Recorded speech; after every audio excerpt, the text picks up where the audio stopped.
এই পানীটো কিমান সময়ৰ পৰা উঠিছে? আমি 1:30 বজাত আহিছে পানীটো। মানে নদীৰ মাথাউৰিটো খপ কৰি ভাঙিল।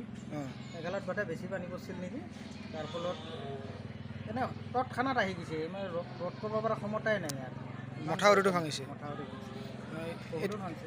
এতিয়া বামুণপাৰা গাঁওখন গোটেই ডুবি গৈছে। বামুণপাৰা গাঁও মানে এটা ছাইড ডুবিছে, যেটা পূব ছাইড ৰাস্তাৰ সেইটো ছাইড গোটেই ডুবি গৈছে। এইটো পাকা ৰাস্তাৰ ওপৰেদিও উঠি গৈছে। এইবাৰ সিটা ছাইডেও চাব তল লাহে লাহে, মানে পাকা ৰাস্তাৰ ওপৰেদি উঠি সেই মানে সেইটো ছাইডেও গৈছে, সেইটো চাইডে গৈ আছে। এতিয়া আপোনালোকৰ ঘৰত পানী কিমান উঠিছে? মোৰ ঘৰৰ ভিতৰত এক কমৰ মুঠতে মোৰ বিচনা টিচনা গোটেই তল গৈছে। কোনোবা আহিছিল নে খবৰ ল'ব? বৰ্তমানলৈকে কোনো প্ৰশাসনে গমো পোৱা নাই কিজানি, আৰু অহাও নাই। এই বিষয়ত কি ক'ব বিচাৰে অসম চৰকাৰক? এতিয়া চৰকাৰ মানে আমাৰ মাথাউৰিটোতো বহুতবাৰে আহিল। তাত যিজন মানুহ আছিল নজৰুল হক বুলি, সিহঁতে মাথাউৰিটো বনাব নিদিয়ে। এইটো আগতে ভঙা আছিল, যাৰ ফলত আজি এইটো হৈছে। আমি চৰকাৰক সেইটোৱে অনুৰোধ কৰোঁ, মানে যদি তাক কিবা বুজনি দি মথাউৰিটো বনাব পাৰে তেতিয়াহ'লে আমাৰ অলপ উপকাৰ হ'লে। মানে মথাউৰিটো থাকিলে এই গাঁওখনৰ মানে পানী নাহে। প্ৰত্যেক বছৰে এনেকৈ বছৰত 5-6 বাৰকৈ বানপানী আহি যায়।